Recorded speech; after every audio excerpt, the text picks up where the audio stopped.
As you look at yourself in the mirror each day, are you feeling good about the decisions you're making? Welcome to River City Church Online. So glad to have you joining us today as we continue our series, Better Decisions and Fewer Regrets. I do hope that you're keeping track of some of those questions from week to week. And perhaps you're posting them in a place where you can see them each day, or maybe you're writing them down in a journal, just so that you can keep them in front of your eyes and remind your heart of the person that you want to be. And so today, Darrell's going to take us into another question, and it's all about the lines we cross and the lines we don't. This one will mature our decision-making process, and I know you're going to get challenged, so listen in to today's message.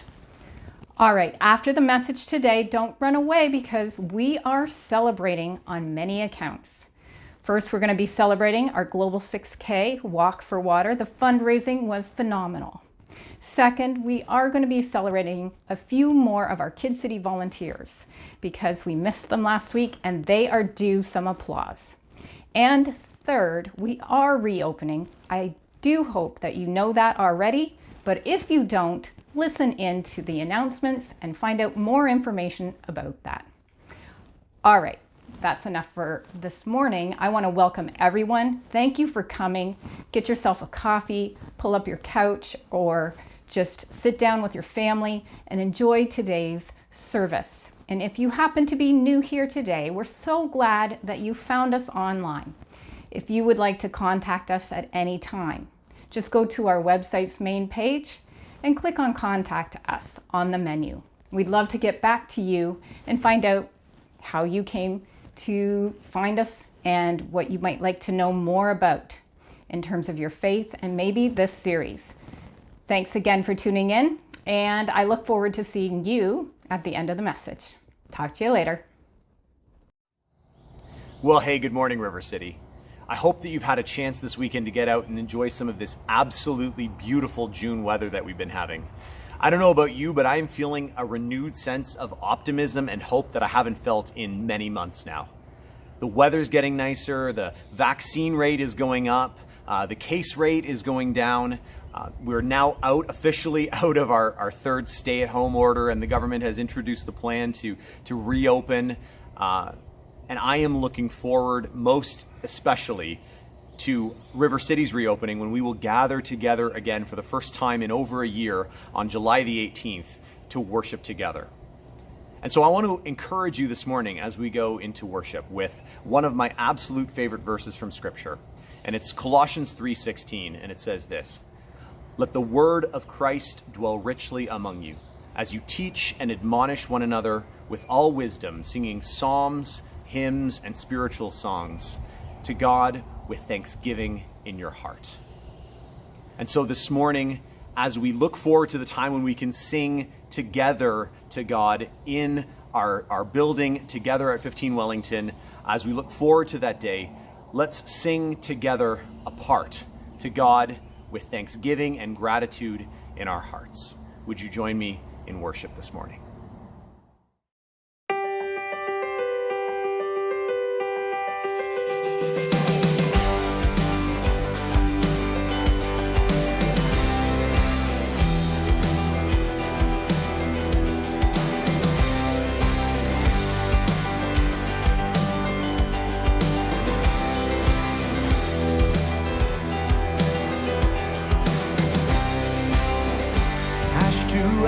Dust to dust, we live and die, but in the sun, we are alive. All for one, from every tongue and tribe, in Jesus crucified, for Jesus is alive now, once and for all time. We are one.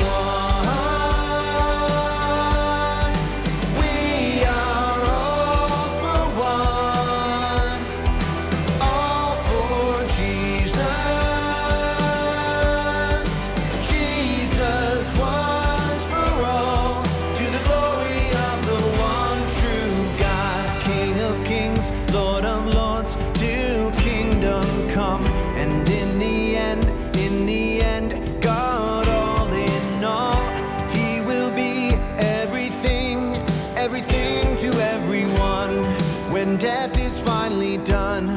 and victory is won once and for all of us. We are one. We are all for one. All for Jesus. Jesus once for all, to the glory of the one true God. We won't be moved, we're standing tall. Once of the dust, now of the sun. All life and death and what's to come belong to Christ and Christ to God. So here we stand, hands lifted high, the very hands and feet of Christ. No holding back, no wasting time. We live for love, for we are one. We are all for one, all for Jesus. Jesus once for all, to the glory of our. We are one. We are all for one, all for Jesus. Jesus once for all, to the glory of the one true God.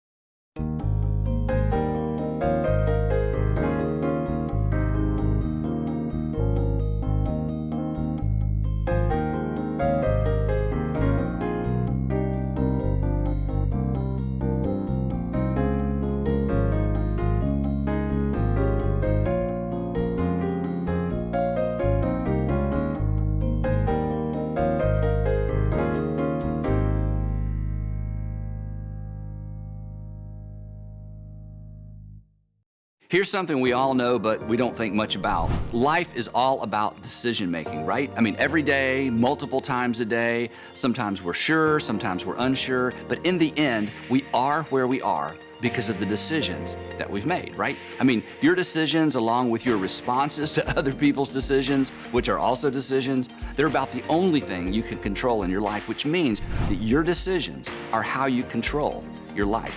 Decisions are your steering wheel, your joystick, your trackpad, which means, and this is big, your decisions determine your story, the story of your life. Every single decision becomes a permanent part of our stories. And if that's the case, we should stop at every decision-making juncture and consider the story that we want to tell.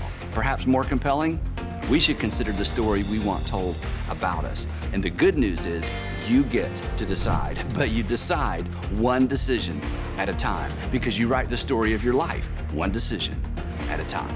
This content will help you develop the discipline to pause and ask 5 questions that will result in better decisions and fewer regrets.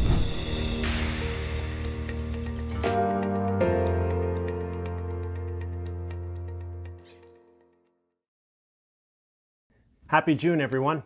Thanks for tuning in today. I want to open with a question. What is it about human nature that causes us to want to live like on the edge, right? Right on the edge. The term on the edge used to refer to people who were into these like dangerous or high-risk sports like free climbing or skydiving, or it meant you were part of a violent gang, or it meant that you were maybe employed in a profession that was dangerous like a skyscraper window cleaner, window washer. But in each of those cases, the person involved faced the very real probability or possibility of physical injury or even death. There was danger involved. But living on the edge extends beyond physical danger.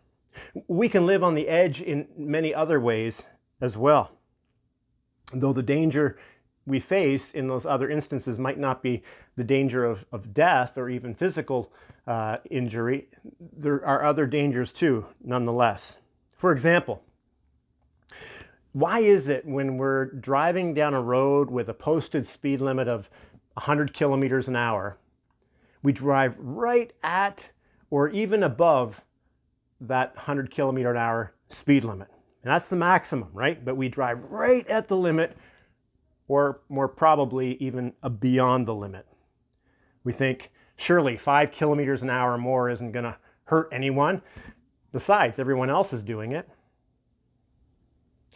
So what is it about human nature that causes us to want to speed and break the law without having to face the consequences of law enforcement? Well, that same dynamic that we see with driving, it extends to other areas too. Say you're 18, you got your license, but you don't have your own car. So the weekend's coming, you ask your parents if you can use their vehicle for the day on Saturday, to which your dad responds, sure, no problem, just have it back by 6 p.m. because Mom and I are going out at 6. Sure, no problem, you agree. Now the question, is it easy or hard to have the car back by that designated time, by 6 p.m.? It's hard, right? Because there's this human tendency to want to eke out just 5 more minutes of fun, 5 more minutes of freedom. And so we push it to the limit. You arrive home right at 6 p.m. or more probably shortly after. And when your dad explains why you've kept him and Mom waiting for that extra 10 or 15 minutes, you reply, yeah, but the traffic was really bad and you should have seen it. Or you say, yeah, but there was lots of construction. You know, it's construction season now. Or maybe you're really clever and you say, well, we had to stop at the gas station up the street to fill up the tank. You didn't want us to return your car empty, did you? This attraction to living on the edge is visible in so many areas of our lives. The just 5 kilometers an hour more, the just 5 more minutes of fun or freedom, the just 1 more drink, the just 1 more sleeve of cookies, the just 1 more base on the date, the just 1 more purchase on Amazon. But whatever it is, the outcome is usually the same. Just 1 more or even 5 more rarely adds anything significant. In fact, usually it subtracts. Just 1 more usually results in less of what it is that we actually value most. And maybe you're wondering, well, what's my point? Well, whether it's driving or curfews or drinking or diet or dating or spending, our natural inclination is to live as close to the edge, as close to the line, right, as possible. And you say, well, which line are you talking about? Well, it could be the line between legal and illegal, between responsible and irresponsible, between well-satisfied and overstuffed, between moral and immoral, between living within our means and living overextended beyond our means. It's the line between I'm still in control and I need help. It's human nature to snuggle up as close to that line of irresponsibility, of danger, of embarrassment, and stay there as long as absolutely possible. It's our human nature to get by with as much as we can without becoming our worst enemy, or without being grounded, or expelled, or humiliated, or fired, or kicked out of the house. So why this constant flirtation with danger? Why do we assume that on the edge is a perfectly safe place to be? Well, this assumption is why we're so comfortable driving, living, drinking, eating, dating, and spending on the edge of embarrassment or worse. And guess what? It's a faulty assumption. It's a faulty assumption because it impedes or hinders our ability to make sound decisions. If we operate with the assumption that on the edge is perfectly fine, it also leads to poor decisions, right? Operating from this assumption, when it comes to your time to decide, you're going to conclude, well, if it's not wrong, it must be all right.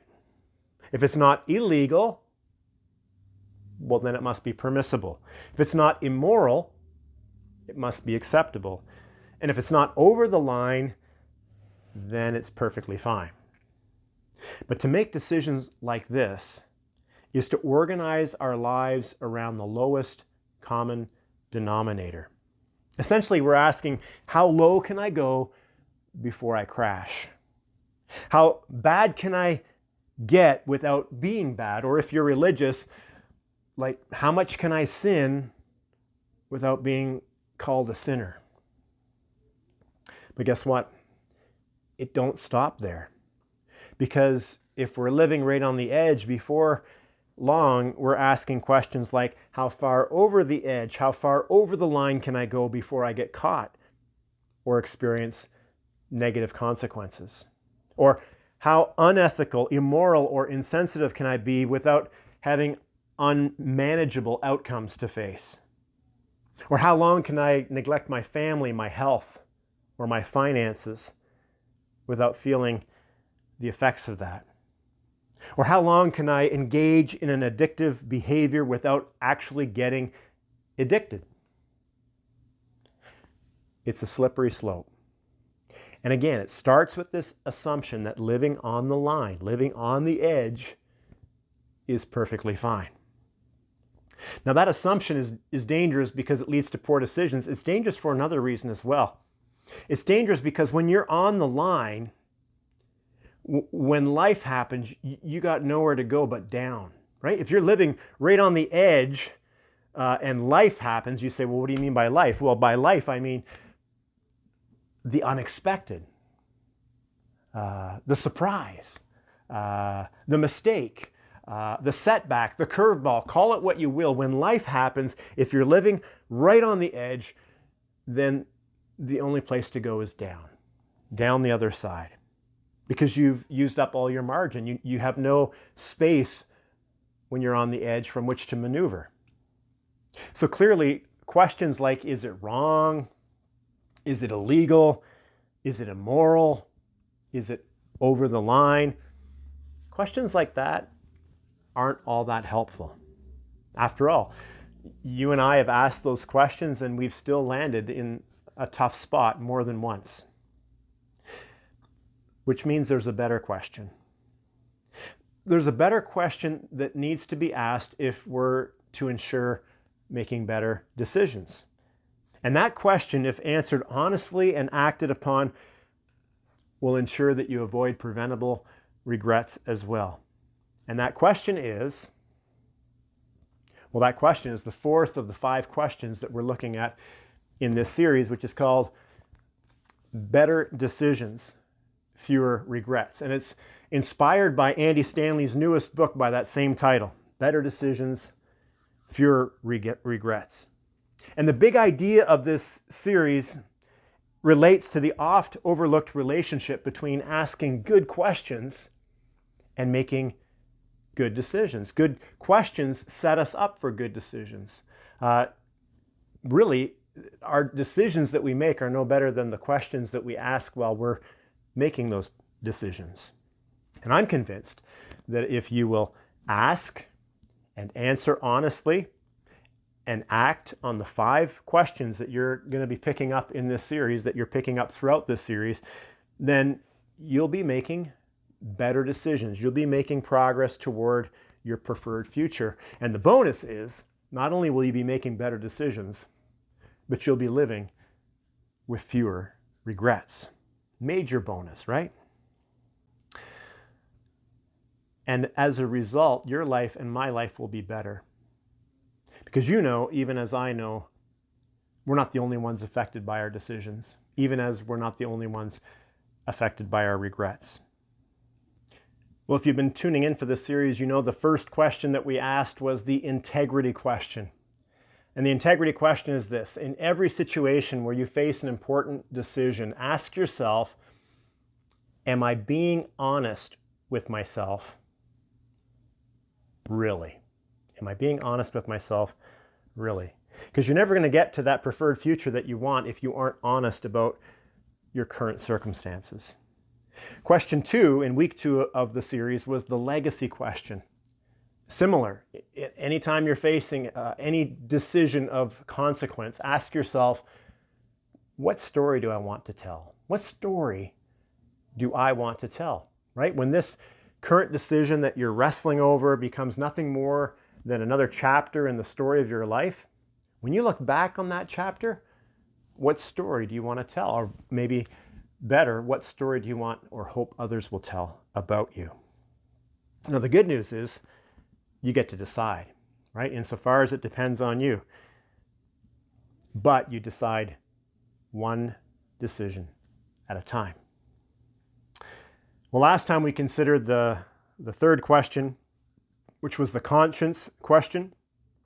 And that was, is there a tension that deserves my attention, right? Is there a tension that deserves my attention? When I'm making a decision and I consider all the options, is there one option or more than one option which, when I think about it, it causes me to feel something inside? Maybe you can't put your thumb or your finger on what that something is. Regardless, hit the pause button. Hit the pause and pay attention to that tension. It could be trying to speak something really important to you that will help you avoid a preventable regret down the road. And that brings us to our fourth question, today's question, which is the maturity question. The maturity question. And Andy calls it the maturity question because asking this question requires and is evidence of maturity. On the flip side, failing to ask this question takes us back to our memory verse for this entire series. In week 1, I shared that my encouragement was that you memorize Proverbs 27, verse 12. Hopefully, most, if not all, of you are doing that. Next week, as we wrap up this series, I'll give you a chance to show how you did, whether you did memorize it. But for today, let me give you this verse once again in its 2 parts. And the first part is this, Proverbs 27:12. The prudent see danger and take refuge. Now, prudent people are wise people. They recognize that, like, on the edge leaves a person with few options. They recognize that life happens, surprises happen, the unexpected happens. And so they live their lives accordingly. They make sure that they live with some margin. They back themselves up from the edge somewhat. Second part of the verse is the simple, they keep going and pay the penalty. The simple keep going and pay the penalty. Simple people or naive people will hear this message that you're listening to right now on staying away from the edge and building in some margin into your life, but it'll have no effect on them. Come tomorrow morning, they'll live exactly the way they've been living for the previous number of mornings, right? They'll just keep going as they've been going, and they might even have an excuse for it. They might even be proud of living on the edge. They might say, listen, Darrell, on the edge is where I feel most alive. Besides, I've got really good balance. Now that may be, but when you're living on the edge and life happens, there's only one direction that you can go, and that's down, right? It's over the edge and down. And that's why our verse that's what our verse is talking about when it says that people who keep going, they end up paying, and they pay the penalty. So the maturity question, right? Today's question, the maturity question is, what is the wise thing for me to do? What is the wise thing to do? Notice, you're not asking, is it wrong? Is it illegal? Is it immoral? Is it over the line? No. Rather, you're asking, what is the wise thing for me to do in this particular situation? See, mature people recognize and accept as fact that a decision can be both not wrong and unwise at the same time. Let me say that again because that's a little confusing. A decision can be both not wrong and unwise at the same time. I'll give you an example. It's not wrong to buy lottery tickets. In fact, it's perfectly legal. I think the government oversees the lottery system in our province, in our country, right? And many, many people buy lottery tickets. Still, it's patently unwise. And it's particularly unwise if you're spending a significant percentage of your income, your limited resources, on lottery tickets.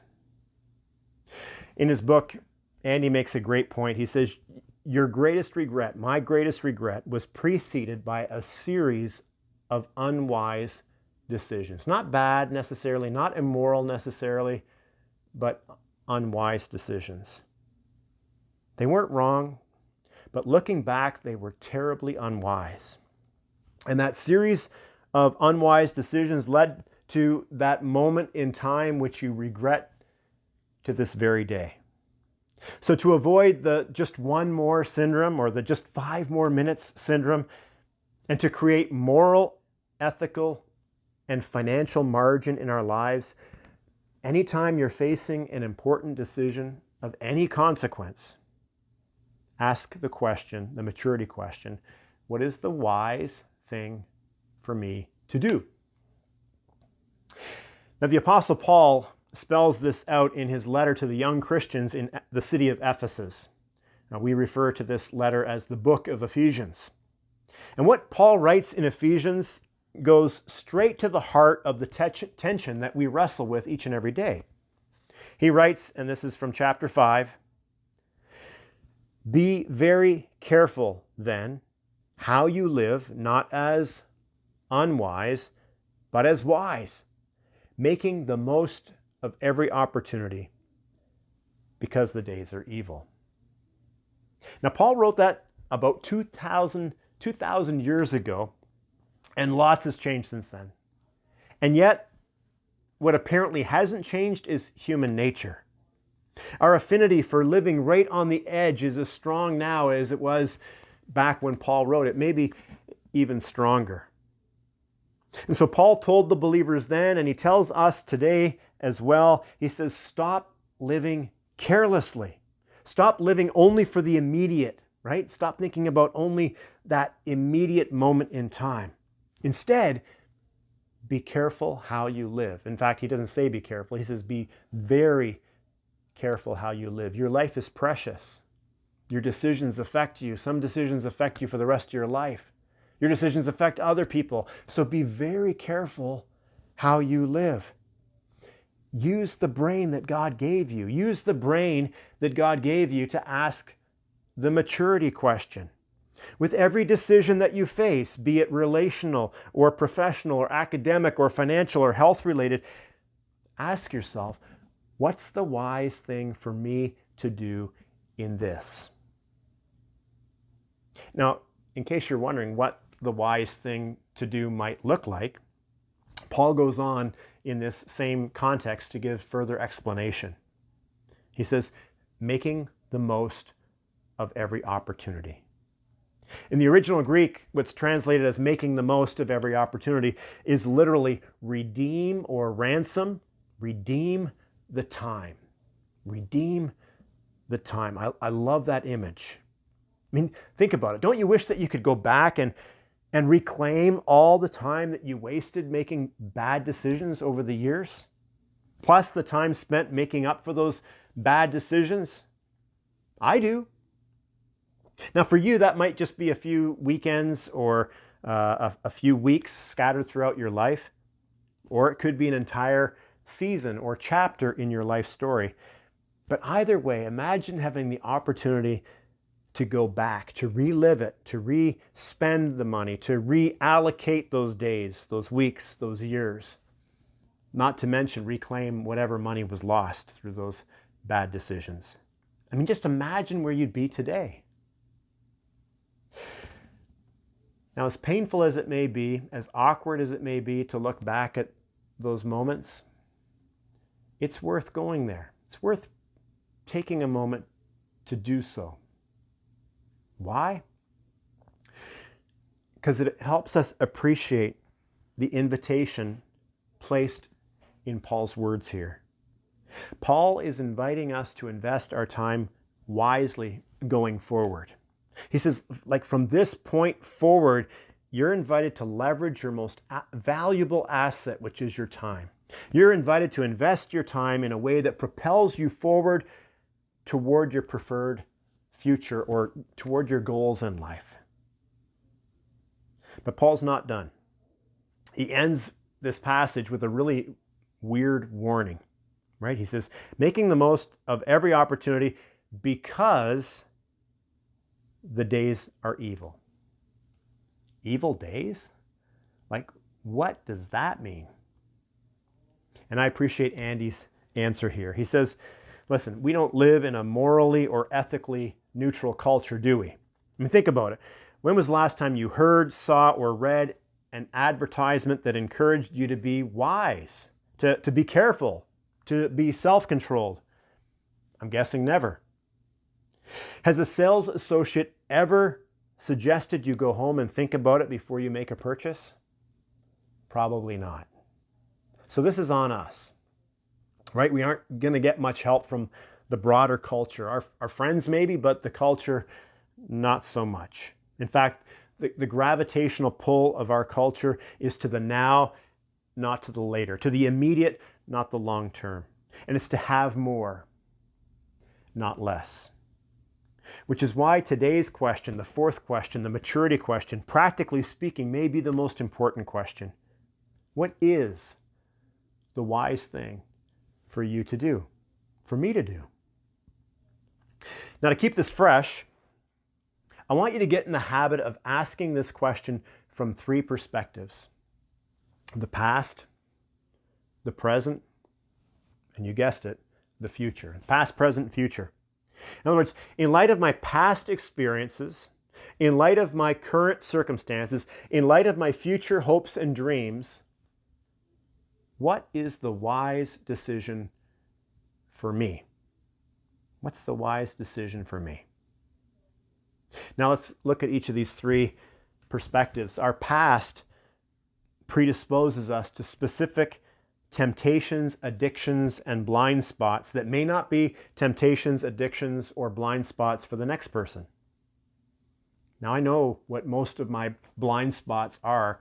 Do you? It's important that you do. I have a good friend, let's call him Doug, and he gave up drinking alcohol completely. Not because he's an alcoholic, but because from his past experience, he knows that when he drinks alcohol, he wrestles more with sexual temptation. And he loves his wife, he loves his family, far too much to bargain. And so he cut alcohol out of his life altogether. And I respect him immensely for this decision. So that's him reflecting on his past. What about you when you reflect on your past?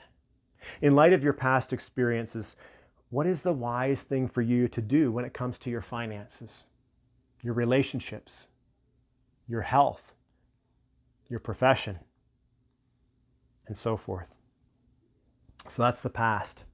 And then there are our present circumstances, like the right now, right? And I think you would all agree that our present circumstances are pretty trying, right? This time of pandemic is not easy.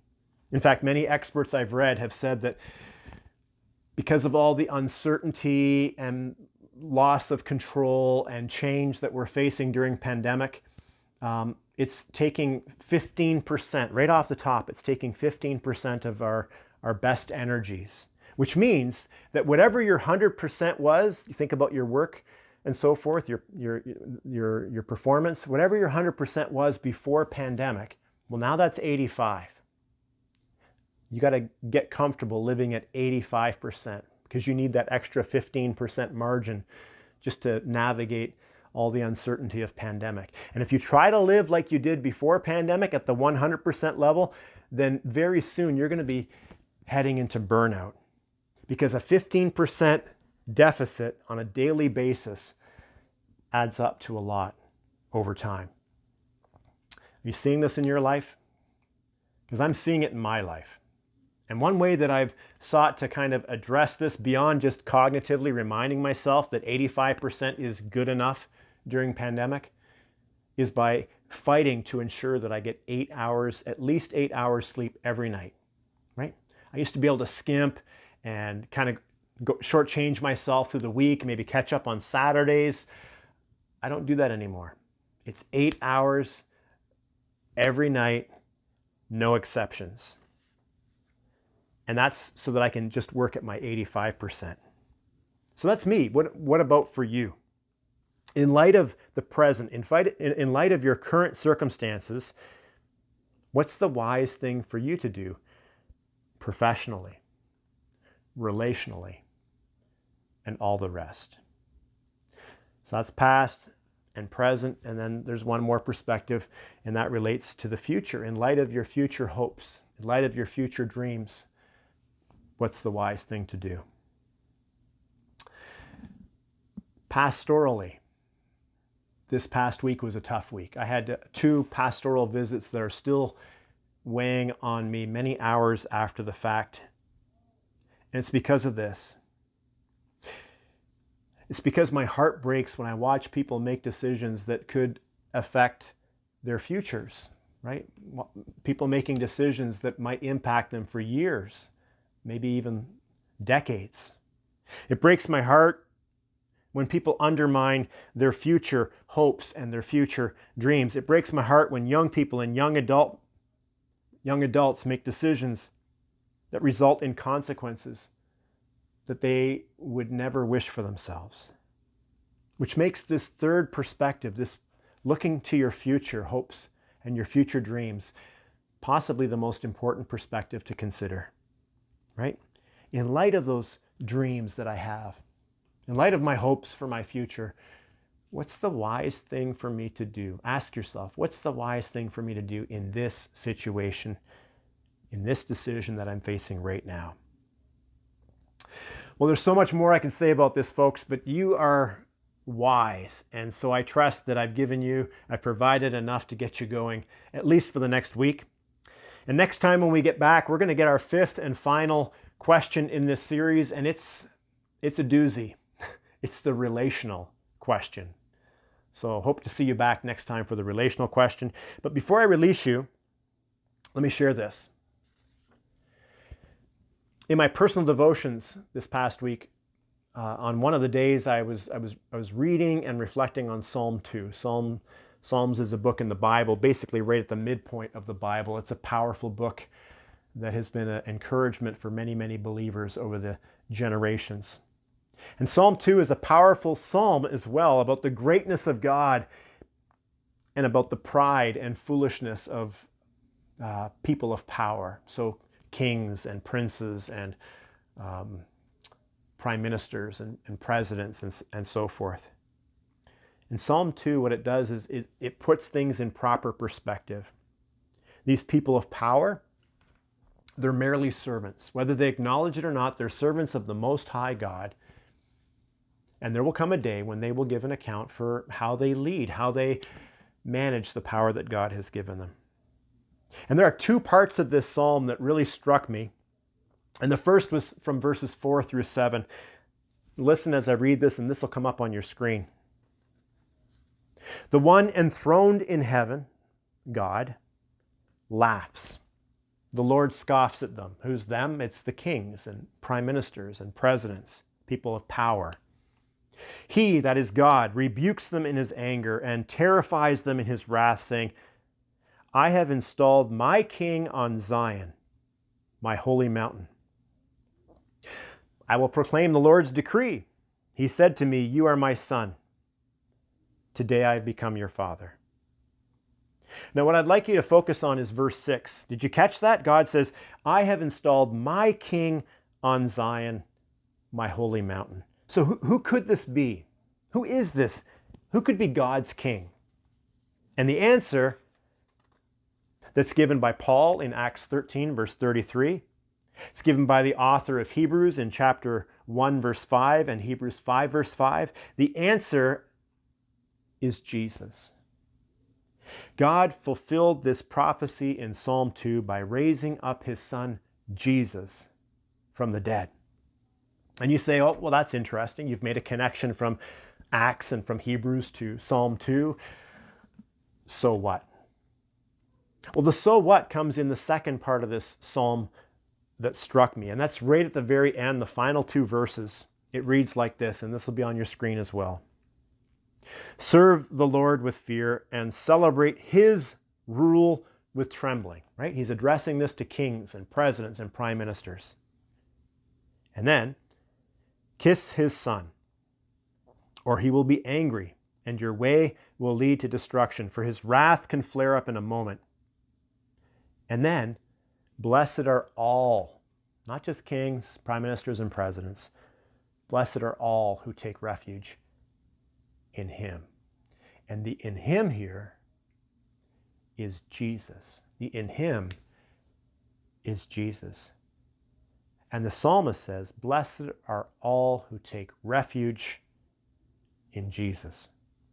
Now, reading this causes me to read our memory verse from Proverbs 27:12 in a completely different way, right? Proverbs 27:12 starts with the prudent, the wise, they see danger and take refuge. Where? Where do they take refuge? Well, according to Psalm 2, they take refuge in Jesus. Have you done that? Are you doing it now? See, no one in history lived with more integrity than Jesus. No one in history left a greater legacy than Jesus. No one in history was more attuned to the conscience question than Jesus. And no one in history modeled more maturity than Jesus. Indeed, according to 1 Corinthians 1:24, Jesus is the wisdom of God personified. Well, this series and the 5 questions spotlight our amazing Savior, Jesus Christ. And it's a fact, there is no better place to take refuge, especially in times of danger, than in Jesus. Well, this week, as we live for Jesus, let's ask the maturity question. Let's ask it of ourselves. In light of my past experiences, in light of my current circumstances, in light of my future hopes and dreams, what is the wise thing for me to do? Have an awesome week.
Well, that Global 6K was an amazing success, and we are definitely going to be trying that again next year. And if you missed out on the opportunity and are regretting it, the next time we put a shout out about doing some outreach events or whatever, why don't you take that initiative and just sign up? Because you just never know how being a part of a team will turn out, and often it turns out amazing. And if anything else, you certainly do feel a sense of belonging, and you get a chance to connect with other people in your community. I hope you will be a part of our next outreach event.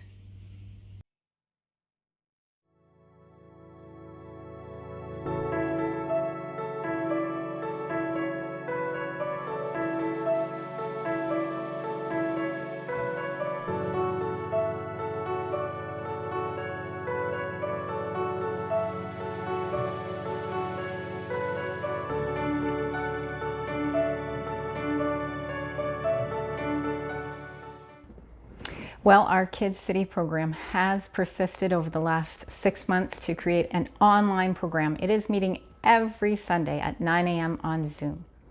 They are starting a brand new curriculum called Take the Lead. And I hope that you would like to get your kids signed up. We want to give a big shout out to Joanna Myers and to Christine Burrows. We forgot about them last week in our presentation on Kids City, so big shout to them. And also a big shout out to the Myers girls. They have been doing some dance routines to go along with the worship for Kids City on that Zoom platform. The kids are having fun. The volunteers are fantastic. If your kids aren't involved, why don't you just sign them up today? Okay, sounds like a good plan. And now for our reopening announcement. So we have set a date that we are going to reopen River City Church on Sunday, July 18th. And we are going to get that website ready to get a registration process ready. Our in-person services will have to pace with the stages of reopening according to the province's guidelines. So do expect that you will need to register in the middle of the week. And also remember that if you don't make it in on a particular Sunday, that our online service is there for you on YouTube and Facebook. And so we hope to see you in person, hopefully soon. We want to thank all of the volunteers who are already stepping up and to say they want to make River City Church a welcoming church. And this is going to be a place where you and your friends will want to return again and again. And part of that is having warm smiles and handshakes at that door and helping people find a great seat. Also preparing to deliver the tech on Sunday mornings. Some people will be doing that. So there's lots of different ways that people need to volunteer to make this church welcoming. And so I want to encourage you to go on our website and click on the image that's there for volunteering. And I know that everyone who volunteers tells the story of making a difference in someone else's life. And so if you want to start telling that story of making a difference in other people's lives, volunteering might be the best decision that you make. So I hope to see you on the volunteering roster soon. Okay, so that's going to be the end of our service today. I'm looking forward to seeing you here next week for the next question. It's going to be the final question. And I'm just not going to give away what that is. You're going to have to show up to find out what it is. All right? Sounds good to me. I'll see you here in 7 days.